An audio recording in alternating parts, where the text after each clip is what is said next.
Good evening everyone. चलिए आज 10th class की सेकंड चैप्टर करेंगे फर्स्ट फ्लाइट बुक से, Nelson Mandela long walk to freedom by Nelson Rolihlahla Mandela himself, because this chapter is a part of his autobiography.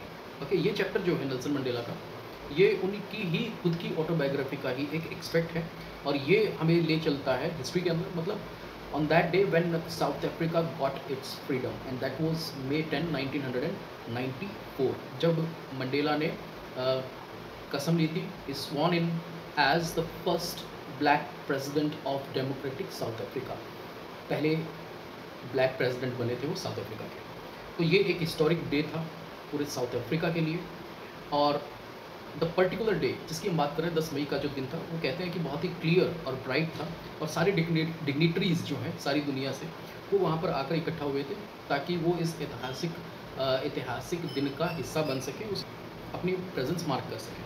तो inauguration जो ceremony थी वो south Africa की capital city Pretoria के अंदर एक सैंडस्टोन एम्पी थिएटर के अंदर हुई। और ये बिल्डिंग जो है वो कभी से ही वाइट सुप्रीमेसी वहाँ पर रही थी, क्योंकि वी नो दैट कि earlier it was under the supremacy of the Britishers, and उसके बाद ही जब वो आज़ाद हुए तो उनका राज आया था। उससे पहले तो फिर अंग्रेज थे ही वहाँ पर। तो ये बिल्डिंग भी जो है इसका गवाह रही है वाइट सुप्रीमेसी का इससे पहले और सालों से, डिकेड से। और लेकिन आज इस दिन, इस हिस्टोरिक डे पर जगह जगह से लोग from different background, from different races, from different nations, they were all together, they were standing together to witness this, to witness that historic day। आगे याद करते हुए बताते हैं कि किस तरह से वो अपनी बेटी जनानी के साथ वहाँ पर ओथ लेने के लिए आते हैं to be the first president of the country. और उसके बाद आना था second deputy president mister de Klerk, और उसके बाद first deputy president mister Thabo Mbeki. तो नेल्सन मंडेला जो है वो ओथ लेते हैं to uphold the constitution of his republic, कि अब वो कॉन्स्टिट्यूशन को जो है वो बनाए रखेंगे अपनी कंट्री के अंदर। और वो ये भी कसम लेते हैं कि वो अपने आप को कम्प्लीटली डिवोट कर देंगे for the best of his country, ठीक है, एंड फॉर हिज पीपल। तो अपनी इनॉग्रल स्पीच में मंडेला जो है वो उन सालों को, उन सेंचुरीज़ को याद करते हैं, और जब वाइट्स का वहाँ पर सुप्रीमेसी थी, और उसको वो क्या कहकर बुलाते हैं, एक्स्ट्रा ऑर्डिनरी ह्यूमन डिज़ास्टर। क्योंकि अंग्रेज़ों के अंडर जब तक वो थे तो वो बहुत सी यातनाएं और डिस्क्रिमिनेशन उन्होंने सहा था, इसलिए वो इस पीरियड को क्या कहकर बुलाते हैं, एक्स्ट्रा ऑर्डिनरी ह्यूमन डिज़ास्टर। तो अब वो क्या प्रॉमिस करते हैं अपने लोगों को, अपनी सोसाइटी को, अपनी कंट्री को? वो प्रॉमिस करते हैं कि अब वो ह्यूमैनिटी फिर से रिस्टोर होगी कंट्री के अंदर, एक सेंस ऑफ प्राइड उनके अंदर आती है, अपने लोगों के लिए आती है, उन काले लोगों के लिए जो कि अब तक आउटलोड थे, ठीक है, उनको आउटलो किया गया था। आउटलो का मतलब ये है कि उनको कानून के दायरे में भी नहीं रखा जाता था, या कह सकते हैं कि उनके लिए अलग कानून था। क्योंकि वी नो दैट कि before independence there was a system, apartheid system in the country. And apartheid का मतलब क्या है, जब डिस्क्रिमिनेशन होता है किसके बेसिस पर, रेसिज्म के बेसिस पर, तो उसको अपार्थाइड कहते हैं। और ये क्वेश्चन भी आता है, कई बार पूछ लिया जाता है, 1 नंबर के क्वेश्चन आ जाता है कि what do you mean by apartheid and what is apartheid system. तो you can write there this way कि अपार्थाइड जो है वो डिस्क्रिमिनेशन था, उनके कॉन्स्टिट्यूशन में ही था ये अपार्थाइड जो टर्म थी, कि डिस्क्रिमिनेशन था on the basis of race. So he was so proud that day कि finally they were hosting many nations of the world, क्योंकि countries or the ministers around the globe came there and witnessed that glory।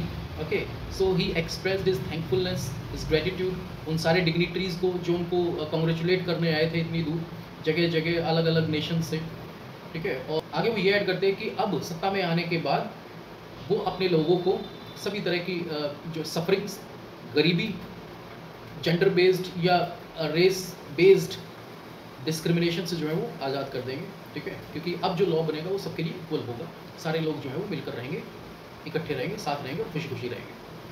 तो अपना address जो है वो close करते हैं इस इच्छा के साथ कि अब अफ्रीका के अंदर हमेशा फ्रीडम रहेगी और गॉड ब्लेस अफ्रीका।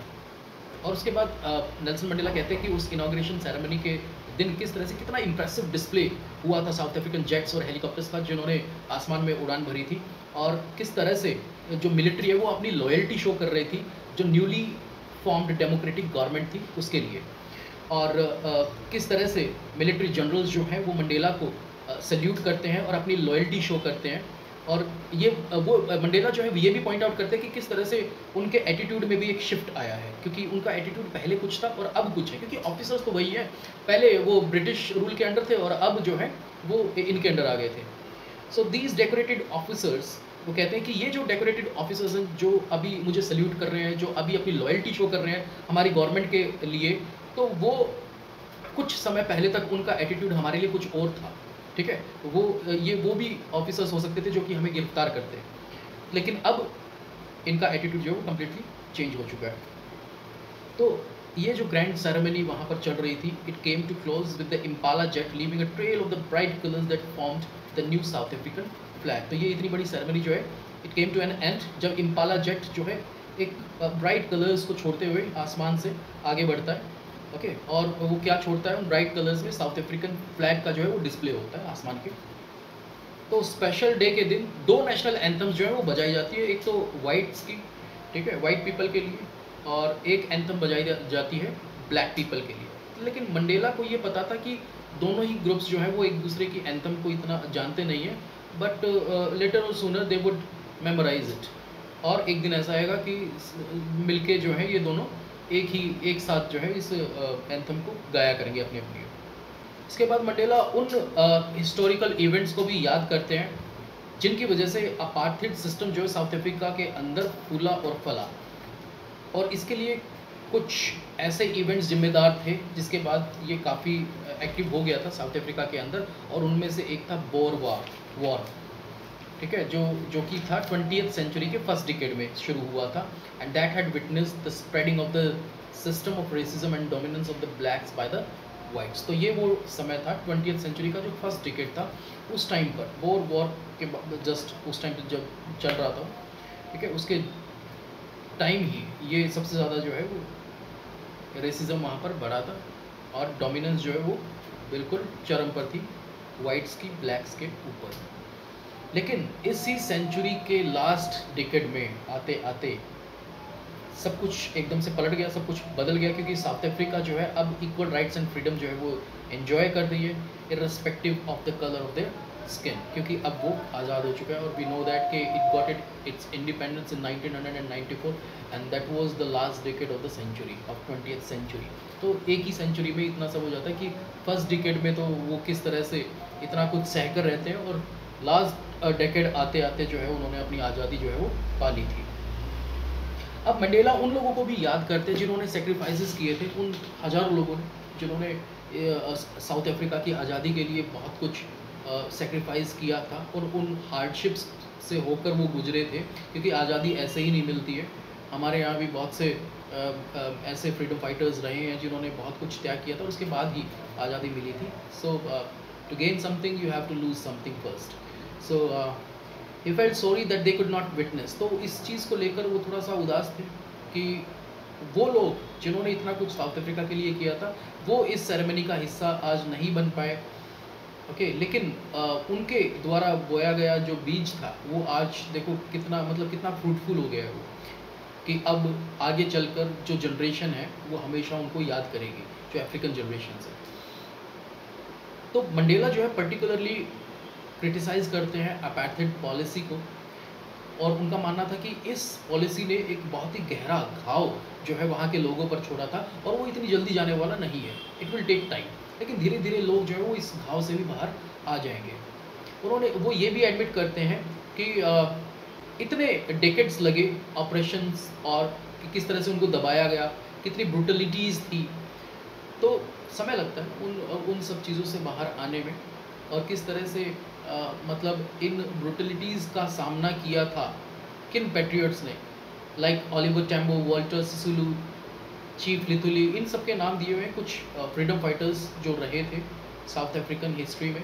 तो उनके नाम और उनको याद करते हुए नेल्सन मंडेला कहते हैं कि ये वो लोग थे जिन्होंने अंग्रेज़ों के अत्याचारों को सहा और उनको कहीं ना कहीं उनका विरोध किया और दशकों तक किया। वो ये भी कहते हैं कि उनके लोग जो है वो उनके लिए सबसे बड़ी वेल्थ है। अब हमें ये पता है कि साउथ अफ्रीका जो कंट्री है, it is so wealthy, in terms of having minerals and James, ठीक है। मिनरल्स और जेम्स जो हैं वो बहुत ज़्यादा होते हैं इस कंट्री के अंदर। तो वो कहता है कि मेरे जो रियल जेम्स हैं वो यहाँ के लोग हैं, ना कि वो अकॉर्डिंग टू हिम वो चमकते हुए पत्थर के टुकड़े जो यहाँ पर पाए जाते हैं, उनके लिए उनके लोग जो हैं वही वहाँ के उनके जेम्स हैं सही मायने में। और फिर वो आगे ये रिमार्क देते हैं कि उन्होंने अब सीखा है आखिर में जाके कि करेज का रियल मतलब क्या होता है, एंड किस तरह से सेल्फलेसनेस जो है वो देखने को मिली थी उन सभी पैट्रियट्स के अंदर जो कि साउथ अफ्रीका की आज़ादी की लड़ाई के लिए लड़े थे।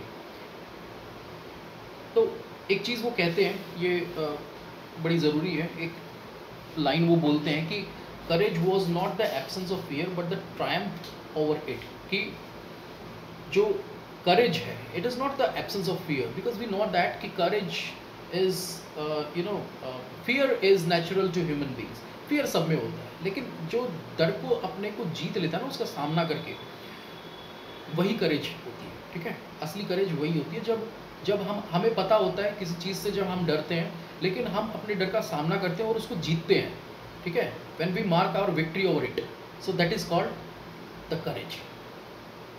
एक और ऑब्जर्वेशन जिसकी मंडेला बात करते हैं और शेयर करते हैं, it was the belief that hatred is natural to man. ये भी बड़ी अच्छी और ज़रूरी बात। देखो कुछ बातें हैं, कुछ मेन पॉइंट्स हैं इस चैप्टर के अंदर जहाँ पर तुम्हें ध्यान देने की ज़रूरत है, ठीक है। एक तो मैं साथ साथ जैसे बताता जा रहा हूँ, एक तो ये टर्म, ये क्वेश्चन भी आ सकता है वैल्यू एडेड में कि courage was not the absence of fear but the triumph over it, kindly explain this line. तो इसको कैसे एक्सप्लेन करोगे, 5 मार्क्स में आ सकता है वैल्यू एडेड क्वेश्चंस में। उसके बाद एक और बात वो कह रहे हैं कि hatred is not natural to man, it is acquired. देखो ये समझने की बात है, बहुत गहरी बात उन्होंने कही थी कि हेट्रेड जो है it is not natural to man, क्योंकि when a person takes birth it doesn't possess hatred with him, ठीक है। हेट्रेड कभी भी नेचुरल हो ही नहीं सकती, क्योंकि नेचुरली वो किसी बच्चे के साथ, उसके पैदा होने के साथ आती नहीं है। हेट्रेड वो चीज़ है जो कि वो एक्वायर करता है अपने आसपास से, अपने एनवायरनमेंट से। तो अगर इंसान हेट्रेड एक्वायर कर सकता है because of the colour of the skin of another person, so he can also be taught to love, ठीक है। एक चीज़ अगर वो हेट्रेड अगर वो एक्वायर कर सकता है, क्या लव एक्वायर नहीं कर सकता? बिल्कुल कर सकता है। So love according to him comes more naturally to the human heart than its opposite। तो ये भी सच बात है कि लव जो है it is more natural to us, क्योंकि वैसे ही जैसे मैंने अभी आपको बताया कि जब एक इंसान जन्म लेता है तो वो कभी भी हेट्रेड को पॉजेस करके नहीं आता है, ठीक है। वो प्यार जो है वो उसको लेकर आता है अपने जन्म के साथ ही। तो इसीलिए वो कंपैरिजन करते हुए कहते हैं कि इंसान प्यार जो है उसको नेचुरली बहुत जल्दी एक्सेप्ट करता है, ना कि हेट्रेड को। He recounted the days of oppression that he had undergone during his long imprisonment as a freedom fighter। उन दिनों को भी याद करता है, उन ऑपरेशंस के दिनों को, जब उनको इतना दबाया जाता था, ठीक है, उनको इतनी यातनाएं दी जाती थी, वो जेल में भी रहे एज अ फ्रीडम फाइटर। तो उन दिनों को भी वो याद करते हैं और कुछ बातें शेयर करते हैं उस वक्त की, कि जब सबसे ज़्यादा क्रिटिकल टाइम था उनका, जब वो जेल के अंदर थे, तब भी उन्हें रोशनी की एक किरण जो है वो दिखाई देती थी उस अंधकार में भी।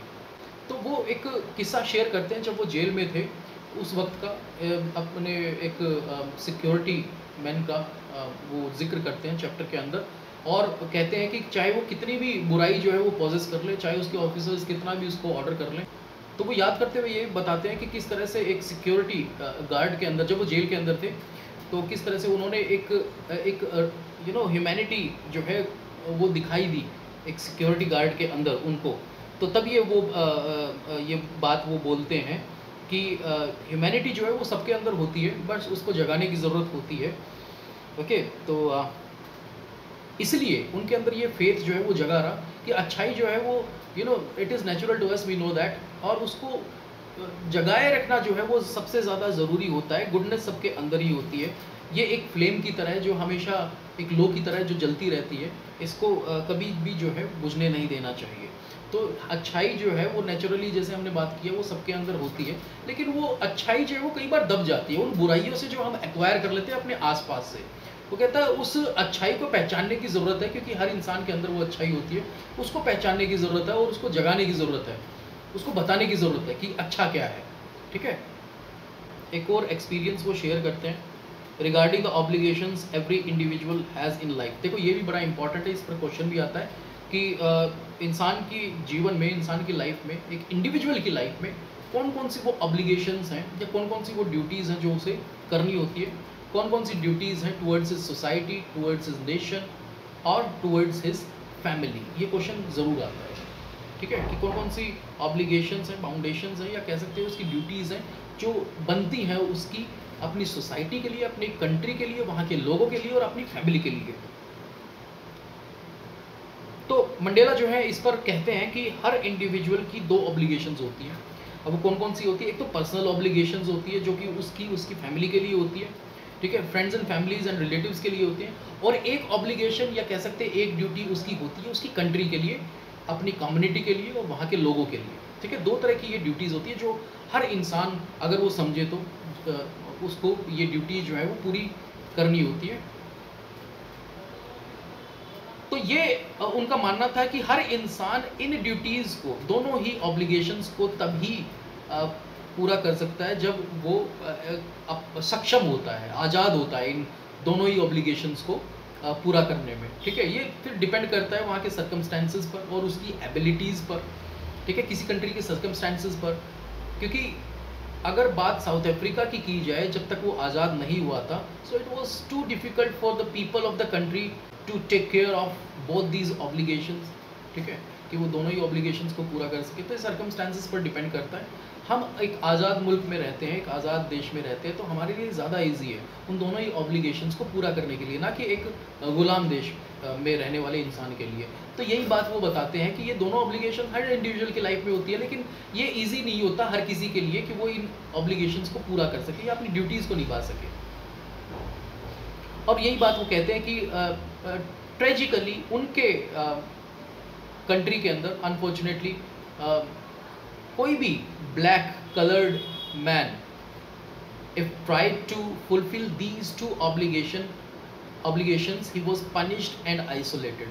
देखो वही बात है कि उनके कंट्री के सर्कमस्टेंसेस अलग थे। कोई भी ब्लैक कलर्ड मैन अगर उनकी कंट्री से इन दोनों ही ऑब्लिगेशंस को पूरा करने की सोचता था, अपनी ड्यूटीज़ को समझता था फैमिली के लिए, कम्युनिटी के लिए, तो उसको पनिश किया जाता था, उसको आइसोलेट कर दिया जाता था।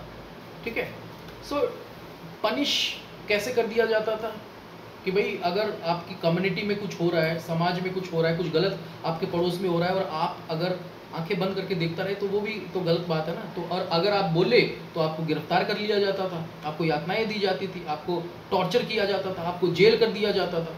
ठीक है, और जेल से बचने के लिए आप क्या करोगे, क्योंकि रूल तो उन्हीं का चलता था, उन्हीं की मनमर्जी चलती थी, इनकी सुनवाई नहीं होती थी ब्लैक पीपल की। तो क्या करोगे, आपको भागने के अलावा कुछ बचेगा ही। तो this way you will be isolated from your family, अलग हो जाओगे। आइसोलेट होने का मतलब क्या है? अलगाव में रहना पड़ेगा, अलग रहना पड़ेगा, अकेले रहना पड़ेगा, भागकर रहना पड़ेगा।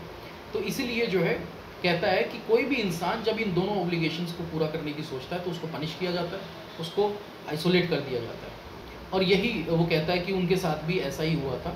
तो एक वो अपने चाइल्डहुड को याद करते हैं और कहते हैं, ये भी ज़रूरी है, ठीक है, ये भी याद रखना है आप लोगों को कि as a child he didn't understand the meaning of freedom, the real meaning of freedom. वो कहते हैं कि बचपन में मुझे पता ही नहीं था कि फ्रीडम एक्चुअल में होती क्या है, क्योंकि उनके लिए फ्रीडम उस टाइम पर क्या होती है, एक बच्चे के लिए फ्रीडम क्या होती है, अपने पेरेंट्स के अंदर जब तक वो रहते हैं, जब तक वो कम्प्लीटली मतलब ये नहीं इंडिपेंडेंट नहीं होते, अपने पेरेंट्स से अलग नहीं रहने लग जाते या इंडिपेंडेंट नहीं हो जाते हैं, तब तक तो वो मतलब यही समझते हैं ना, छोटी मोटी चीज़ें ही जो है उन्हीं को वो अपना फ्रीडम समझ लेते हैं।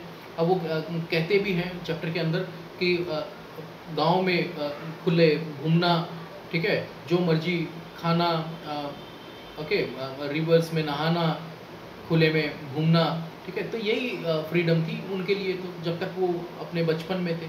लेकिन कहते हैं कि जब वो अपने बॉयहुड में आ गए, जब वो बड़े हो गए थोड़ा सा और जोहान्सबर्ग आ गए थे, वो another city in south Africa, तब उनको एक्चुअल में पता चला कि एक्चुअल फ्रीडम क्या होती है। It was just an illusion, ठीक है।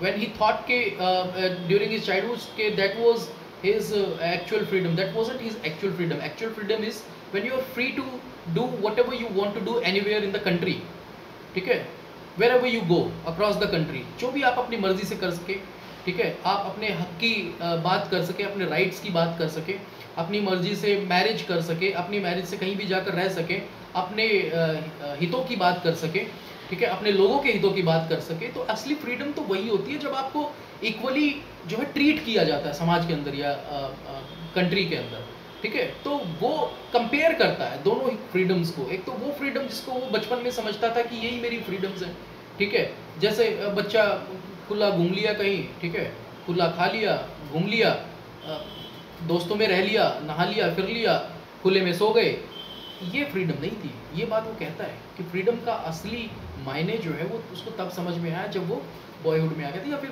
जब वो बड़ा हो गया था, जोहान्सबर्ग आ गया था, तब उसको समझ में आया कि असली फ्रीडम जो है वो क्या होती है, और वो एक्चुअल में फ्री नहीं है अभी इन सब चीज़ों में। उसके बाद फिर उनके अंदर ये विश जागती है कि उनको भी वो बेसिक और ऑनरेबल फ्रीडम जो है वो एक्वायर करनी है, वो चाहिए उनको, ठीक है। वो हर एक का एक राइट है जो कि उनको लेना है ब्रिटिशर्स से। And he observe that this freedom had been curtailed for all those who were like him. और उनको तब समझ में आ गया था कि ये फ्रीडम कुछ ही लोगों को है देश के अंदर, जो वाइट पीपल है, ओके, और उनके लिए नहीं है बिल्कुल भी, या उनके जैसे जो दूसरे ब्लैक पीपल है उनके लिए वो फ्रीडम नहीं है। और ये वो स्टेज थी जब उन्होंने अफ्रीकन नेशनल कांग्रेस को ज्वाइन कर लिया था, और उसके बाद वो फ्रीडम स्ट्रगल में आ गए थे अपने देश के लिए। वो अपने देश के लोगों को देखना चाहते थे फ्री फ्रॉम एवरीथिंग, ओके, और एक डिग्निफाइड लाइफ जिए, वो किसी के डर में ना रहें। मंडेला जो है वो खुद भी कभी अनलॉफुल नहीं रहे थे, वो भी लॉ बाउंड इंसान थे, लॉ के अकॉर्डिंग, लॉ में रहने वाले, कानून के दायरे में रहने वाले इंसान थे।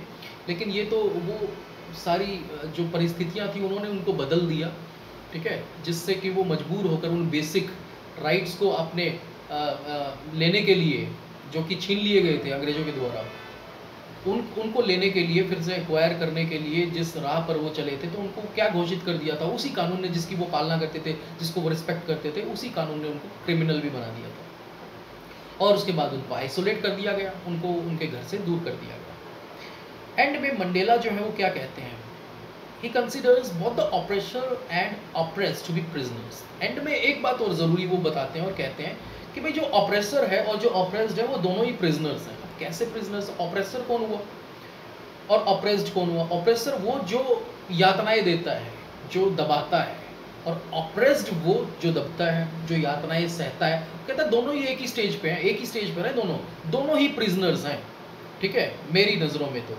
oppressed is a prisoner because he undergoes physical torture। एक तो oppressed मतलब जो दबा हुआ है, वो तो फिजिकल टॉर्चर सहता है उसका, ऑप्रेसर का, जो उसको दबाता है, ठीक है, तो वो तो हुआ ही प्रिजनर, ठीक है, क्योंकि वो टॉर्चर सहता है।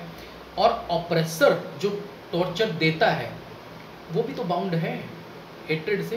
कहा था ना कि वो भी परिस्थितियों में मजबूर है, उसको भी मजबूर किया गया है, उसको भी ऑर्डर्स हैं to hate people, to hate black people, okay, to torture them, so he is also the prisoner of his own।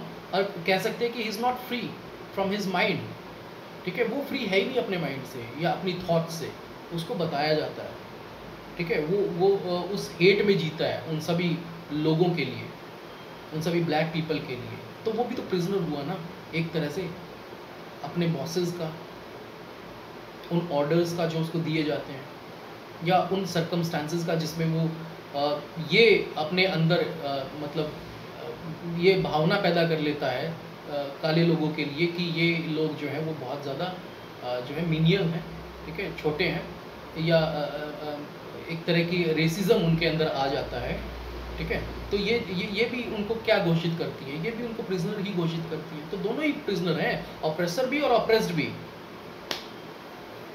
तो the oppressor and the oppressed alike are robbed of their humanity।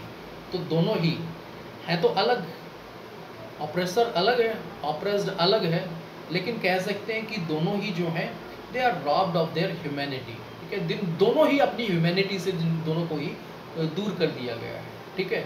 जो oppressed है वो भी humanity से दूर है, जो torture सह रहा है, ठीक है। और जो ऑप्रेसर है, जो टॉर्चर कर रहा है, वो भी तो ह्यूमैनिटी से दूर है, जो यातना ही दे रहा है, जो दुख दर्द दे रहा है उसको। ओके तो कुछ इंस्टेंसेस, कुछ मतलब पॉइंट्स ऐसे हैं चैप्टर के अंदर बड़े ज़रूरी जो कि उन्होंने शेयर किए। मैं एक बार फिर से कोशिश करता हूँ कौन कौन से वो मेन पॉइंट्स हैं जो तुम्हें याद रखने हैं, जिनसे मोस्टली क्वेश्चंस आते हैं। एक तो मैंने जिक्र किया था कि courage was not the absence of fear but the triumph over it, इस पर ज़रूर पढ़ना है, ठीक है। इसके बाद एक था कि hatred is not natural to man, इस पर क्वेश्चन आ सकता है 5 मार्क्स का। इसके अलावा वो 2 ऑब्लिगेशंस कौन सी हैं जिनका वो जिक्र करते हैं, और किस तरह से, किन परिस्थितियों में और किस तरह का इंसान जो है उनको पूरा कर सकता है और कौन पूरा नहीं कर सकता, ये आपको पता होना चाहिए। ओके इसके अलावा आज़ादी क्या है सही मायने में, वो आज़ादी क्या आज़ादी थी जो वो बचपन में समझते थे, या फिर वो आज़ादी असली आज़ादी है जब वो बॉयहुड में या जब वो बड़े हो जाते हैं और समझदार हो जाते हैं तब उन्हें समझ में आता है कि एक्चुअल में वो आज़ाद है ही नहीं, ठीक है, तब उनको समझ में आता। तो ये क्या उसके बारे में भी तुम्हें पता होना चाहिए कि बचपन में वो किस आज़ादी की बात करते हैं। फिर ये आपको पता होना चाहिए कि ऑप्रेसर और ऑप्रेस जो है वो किस तरह से अपने आप में ही प्रिजनर्स हैं, ठीक है। इस पर भी क्वेश्चंस जो हैं वो आते हैं, वैल्यू बेस्ड क्वेश्चन इस पर भी आ सकता है 5 मार्क्स का, कि ऑप्रेसर और ऑप्रेस जो है वो किस तरह से अपने मतलब प्रिजनर्स हैं, ठीक है। इस पर भी आपको पढ़ना है। तो ये कुछ पॉइंट्स हैं जो बहुत ज़्यादा ज़रूरी हैं और जिनमें जिनसे लॉन्ग क्वेश्चंस आने के बहुत ज़्यादा चांसेस हैं।